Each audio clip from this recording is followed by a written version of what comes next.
Pandian stores அடுத்த வர எபிசோடில் பார்த்தீங்க அப்படின்னா பாண்டியன் பார்த்தீங்கன்னா ரொம்பவே சந்தோஷமாக இருக்காரு. அதனால பார்த்தீங்க அப்படின்னா டைனிங் டேபிளே வச்சு வந்து பார்த்தீங்க அப்படின்னா குடிக்கிறாரு.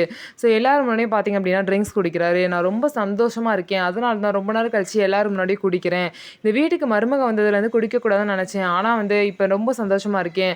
அந்த எய்த்த வீட்டில் பார்த்தியா அவனுங்க 2 பேரும் சாப்பாடு போட கூட வக்கி இல்லாமல் இப்படி எல்லாருக்கிட்டையும் அசிங்கப்பட்டு நின்னாங்க. கடைசியில் நம்ம வாங்கின சாப்பாடு தான் எல்லாத்துக்கும் வந்து பசி ஆத்துச்சு அப்படின்னு சொல்லிட்டு அதை நினச்சி பாண்டியன் ரொம்பவே சந்தோஷமாக இருக்காரு.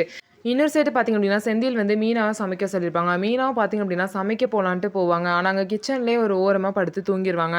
செந்தில் வந்து பார்க்கும்போது என்ன நீ சமைச்சு சுட சுட எடுத்துகிட்டு வருவேன்னு பார்த்தா இப்படி தூங்கிட்டு இருக்க அப்படின்னு சொல்லிட்டு கேட்பாங்க. இல்லைங்க எனக்கு ரொம்ப டயர்டாக இருந்துச்சா அதனால தான் நான் தூங்கிட்டேன், இப்போ என்ன பண்ணுறது, நீங்கள் போய் பேசாமல் கடையிலே வாங்கிட்டு வந்துடுங்களான்னு கேட்குறாங்க. டெய்லியும் கடையில் சாப்பிட்டா உடம்பு என்ன தகுறது அப்படின்னு சொல்லிட்டு செந்தில் கேட்குறாங்க. ஆனால் உப்புமா தான் இப்போ செய்ய முடியும், அதுவும் செய்ய எனக்கு டயர்டாக தான் இருக்குது, அங்கே நிறையா பேர் கூட சமைச்சிட்டு இப்போ நான் தனியாக சமைக்க ஒரு மாதிரி இருக்குது அப்படின்னு சொல்கிறாங்க. எதுக்கு எடுத்தாலும் என்ன அந்த வீட்டில் உள்ளதே சொல்லிட்டு இருக்க அப்படின்னு சொல்லிட்டு செந்தில் கேட்குறாங்க. ஆமாம் என்னால் முடியல, உண்மையே முடியல, நீங்கள் வேணால் சமைங்க நான் சொல்கிறேன் அப்படிங்கிறாங்க. ஸோ செந்தில் பார்த்திங்க அப்படின்னா இந்த மாதிரி கொஞ்சம் கொஞ்சமாக வந்து தனியாக இருக்கனால எவ்வளோ கஷ்டம் இருக்குது அப்படிங்கிறத புரிஞ்சுக்கிட்டா மட்டும்தான் அவங்க வீட்டுக்கு போகிறதுக்கு ஏதாவது ஸ்டெப் எடுப்பாங்க.